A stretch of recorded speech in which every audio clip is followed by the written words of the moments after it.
Hey, good afternoon, everybody. It's May 13th, 2026. It's a Wednesday.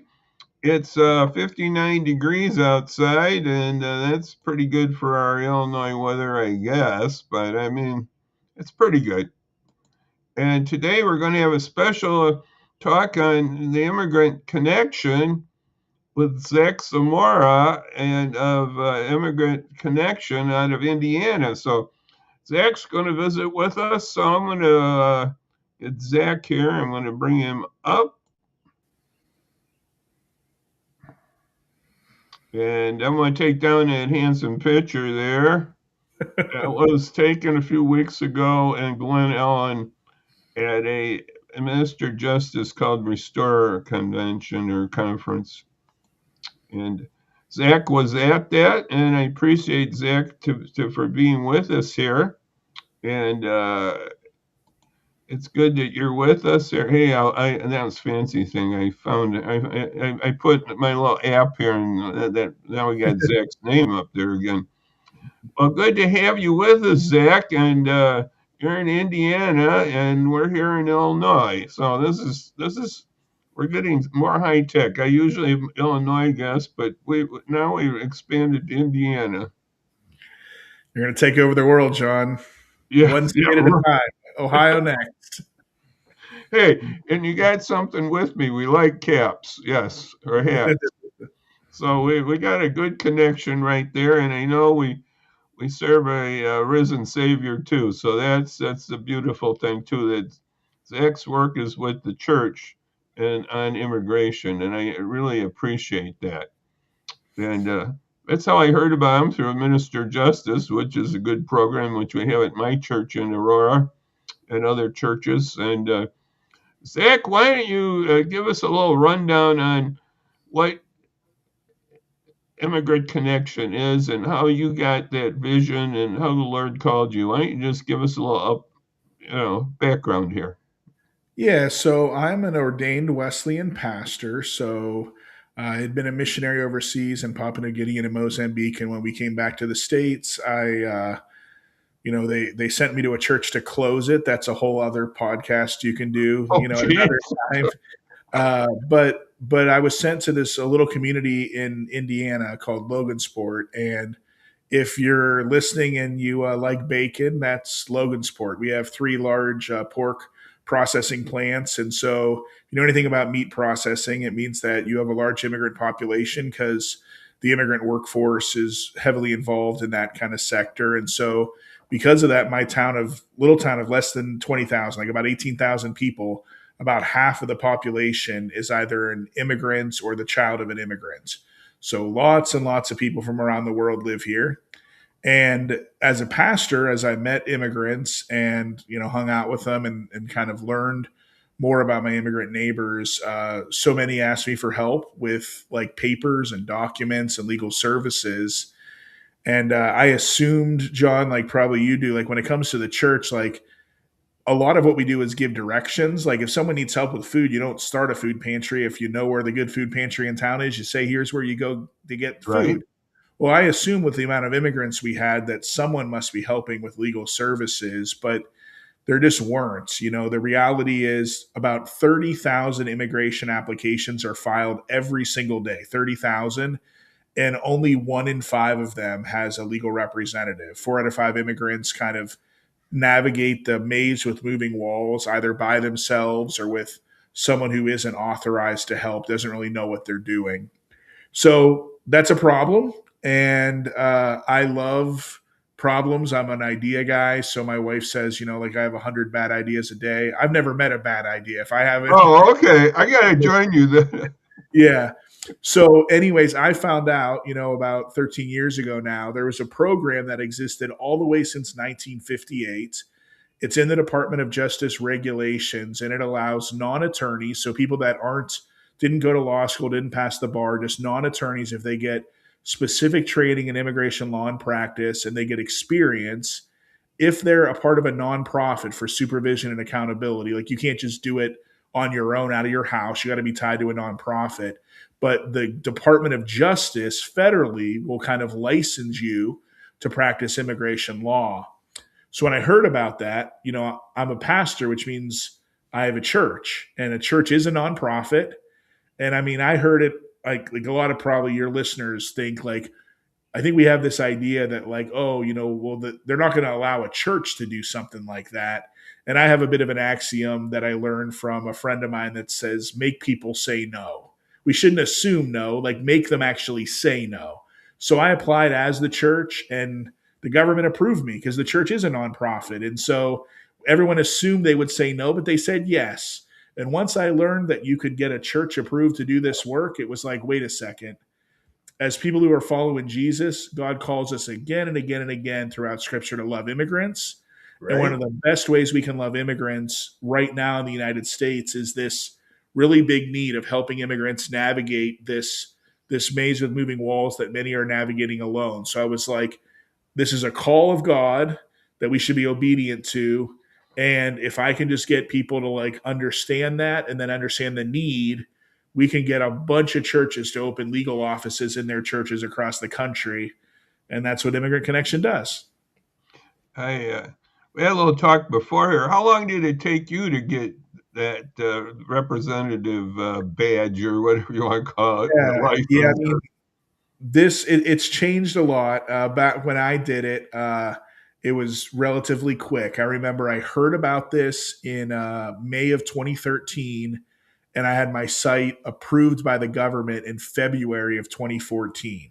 It would not happen that quick anymore. Like that was, it took me a few months to get the training and experience, and I applied and was approved somewhat quick. Now it takes the average church like 12 to 18 months to go through the training and experience part, and then they wait on the government, and the government right now is taking about 8 months, so it takes longer to do it. But we tell churches like, if, depending how committed they are, you can get an application in maybe in 6 to 12 months, and then you're kind of waiting on the government, which isn't always the most efficient at getting these approvals in, but they are happening. So that's a win.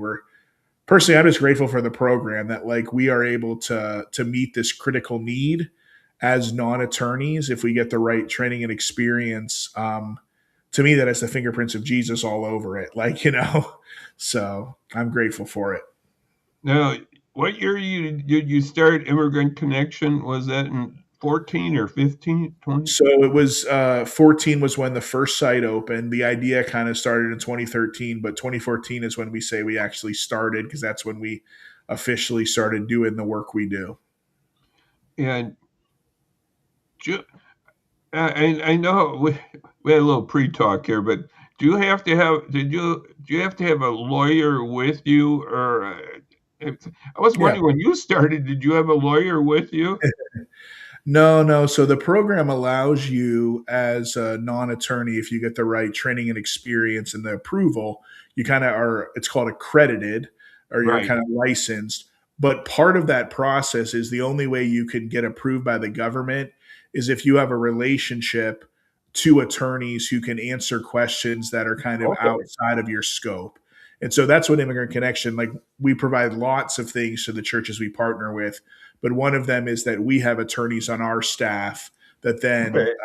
assist the accredited reps if they ever have questions that are something they haven't dealt with or something that's really complex. So I was just trying to backtrack. When you started, did you have an attorney friend or So how so did you so get we into that yeah, move? so we were birthed out of the people John. So I got trained at World Relief's headquarters in Baltimore. Oh, World Relief was Yeah, sort of your exactly. backup. And so That's when all. Immigrant Connection first started, World Relief was our partner with technical legal support, and we used attorneys that they had. And then as Immigrant Connection grew, we kind of grew so quick. And again, we love World Relief. We think they're amazing, and they're great friends in ministry. But as Immigrant Connection grew and we had lots and lots more sites and stuff, Right. we ended up taking that on ourselves. The other big provider is Clinic, Catholic Legal Immigration Network. There's about 900 nonprofits doing this, and about 400 of them are served by Clinic. Like Clinic is the biggest provider of those like attorneys to provide help to programs. And so we worked with Clinic for several years as well. but then again, we kept growing, and so now we kind of do it ourselves. Oh, I see. Okay. Okay. And I'm going to put up at the bottom here on some of the type of things you work with churches on. I mean, the individuals, the different types of Yeah, cases. I mean, I mean, there's a good list there of yeah, citizen. we try. Huh? Yeah, our model's a little different. Like there's some organizations in this space who really like focus. They say like we're really trying to help the refugees from Myanmar, like in refugee applications, the Okay. just Immigrant Connection, because where most of our offices are located are what we would call like legal deserts. There's like no other provider. We train our people to have as wide a grounding of knowledge and as deep. But like we say, any immigrant that comes to us, no matter like what their situation is, we want to be able to help serve them if we're able to. And so that's why that list is relatively long compared to, some others in this space would say we focus on citizenship or we focus on asylum applications. And for us, we just have learned like we're probably going to be the only legal provider within 2.5 hours of where our offices are. So we best kind of know how to do a lot of this stuff because we never know what's going to walk in the door, and we want to be able to provide help if we're able to. Okay. Now I want to backtrack and Yeah. put a question. So these things can be all covered under your accreditations, or you have to have another lawyer involved. Nope. All of those things there can be covered under just our accreditation. So all of those are done by DOJ legal reps alone. So the Okay. way to think about it, not to get too much into the weeds for your listeners, John, but like immigration is either affirmative or defensive. So Right. affirmative is when you file an application before U.S. Citizenship and Immigration Services, maybe family reunification, or well, all of those things listed right now on your screen. Defensive is when you're in removal proceedings and you're before an immigration judge. We don't take that work. We could become fully accredited and do that work as well. But our offices try to say, there's, 62, thousand people that are detained right now. There's, 30,000 affirmative applications a day. We try to focus on that work so people don't find themselves in removal. And obviously, if someone's in removal, we could explain the process and things like that. But we leave that work to, attorneys that specialize in the defensive immigration process, if that makes sense. What would you say your average cost? I know at Minister Justice, the sites have a $30 initial fee. What would you say your fees are for your services there, Zach? Yeah, so every office is different depending on the context. I mean, an office in Logansport versus Boston would have different fees, but our initial consultations usually are around $50, and then the biggest difference between Administer Justice and Immigrant Connection. And Administer Justice is amazing. We love them as a partner. We think what Bruce and his team are doing is amazing, and so we're grateful to work with them. We do consultation, but then we do a lot of full representation in our offices. And so when we file cases, our fees are usually about 10 to 20% of what a private attorney would charge.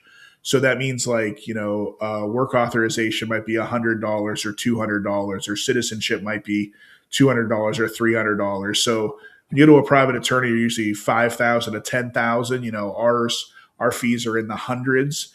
And the biggest difference to be aware of too is part of this program is that we never turn anyone away. And so if someone can't afford even our fees, like we do a lot of pro bono work. And so we find that a lot of immigrants, have saved up thousands of dollars. And so when they hear that like our fee's only $200, they're very quick to be grateful and just pay the $200. But if anyone was like, oh man, we don't even have that, we never say no. We always say yes, even if it's means we do pro bono work. So So how much does it cost with the deal with the immigration people to apply right now? I know the fees have gone up in the last years. What's the fee would you for that? yeah, I mean, so I mean, citizenship now is over $700. An adjustment is over 1,000, $400. What's an adjustment? So that's when you get your initial green card. If you're adjusting Oh, status from something and you're getting your first green card, so that's really expensive. And so, what people should realize, like if your listeners, like what's unique about immigration as a department in the federal government is, everything else is covered by taxes, right? So the post office, like your stamp, only covers a fraction of what the post office needs to stay in business. Immigration is unique in the sense that it is fully funded by the fees that immigrants pay. So anyone that gets frustrated and says like, "Oh, I don't want my taxes," it's like, well, no, none of your taxes are going towards the immigration in the United States. Immigrants alone have to shoulder that. But what that means is, I want immigration to be far more efficient, but immigration would respond and say, well, Zach, that means we need to hire more people, which means we need to raise the fees. And like, so we're always in this bit of a dance where it's like, we don't want fees to be too high because that means immigrants might not be able to afford them. But because fees are where they are, oftentimes it's very inefficient. And so, like right now, if you did an adjustment, it takes over 2.5 years to get your first green card from when you filed it. And so you're like, everything is so slow and so inefficient. But no matter how frustrated I get in that, if the solution is to say, let's make the fee $5,000, it's like, well, I don't want immigrants to not be able to afford the stability they deserve in navigating immigration. So it is a unique thing because it isn't subsidized by any tax dollar. So we can't really make it more efficient in its current kind of well, maybe we structure. have to. Maybe we have to bite the bullet and pay for more. Yeah. But I understand why they don't want to do that. But I think maybe they should be. If we want a more efficient immigration system, we're going to have to make everything happen, and that's part of immigration reform to get things better there. Uh, Yeah, over I think people need to realize, it's like if the goal is to create stability, like so many immigrants, when I hear people sometimes say to me, even in the faith community, like they just need to do it the right way, it kind of shows a bit of a lack of understanding because like so many immigrants do everything the way they're supposed to, but the system is broken. So that means like you can do everything right and still fall out of status because you're waiting for a system that is not efficient. And so that's what I think for a person of faith, like for us, we lament the fact that like because of a broken system, people are broken in the midst of it, and so like people are trying to do what's right, but no matter how much, if even if they file on time, they might fall out of status and lose all their stability, their job, their license, and everything else, even though they did what was right because the system is the problem. I think the biggest learning I like to share with people is we seem to romanticize our immigration history. Like my grandparents immigrated from Poland and Slovakia. I was sharing with you, John, and like I always tell people if they came now with the current system, they would be undocumented. And my best friend who's undocumented, if he came when my grandparents came in the 1920s, he would be a US citizen. And the right, difference is it's just a different system. Like, and so sometimes I think we villainize or dehumanize current immigrants, not realizing that like it's a different process than it used to be. And right. so we get mad thinking, oh, they're not doing something easy that they could do, not realizing that there is nothing they can do because it's just different, and that's hard sometimes because it's easy to get frustrated if you just wonder like if all they had to do was fill out a form, why don't they just do it already? And it's like, well, it might not be as easy as that. Yeah, my grandmother, I remember her example from Ellis Island. I think she came with it's either 15 or $50. It wasn't Yeah. much. And no English, 15 years old by herself, Wow. just had to get away from her bad stepmother. I guess that was the story. And anyway, and she came. No, anyway, she finally learned English and became a citizen. But Yeah. I mean, those things today wouldn't. No, that wouldn't happen. She'd be in the same situation as you were talking about there. Yeah. And there was a whole different way of doing it then. Yeah. And so, how do, I want biggest thing we want to tell people here is we want you to be involved, and you can help out here financially or other helps with Zach's work. We got the web page at the bottom there, but how can we got to get some more churches involved here? How what's I'm thinking. I look at my Illinois there. There's one, I think, according to that map. Maybe there's more, but that was down in Yeah. Champaign. But Kankakee we is don't have opening none an in office. Chicagoland at all. So, what's your thought on how we can get more involved here? Yeah, I think there's probably two big ways. One is like, and they both kind of tie to this truth. Like, we're a best kept secret, right? Like, my guess is none of your listeners have heard of Immigrant Connection, and so it's like we partner with churches, we open legal offices, and most churches, I think, in the United States don't even know that that's possible.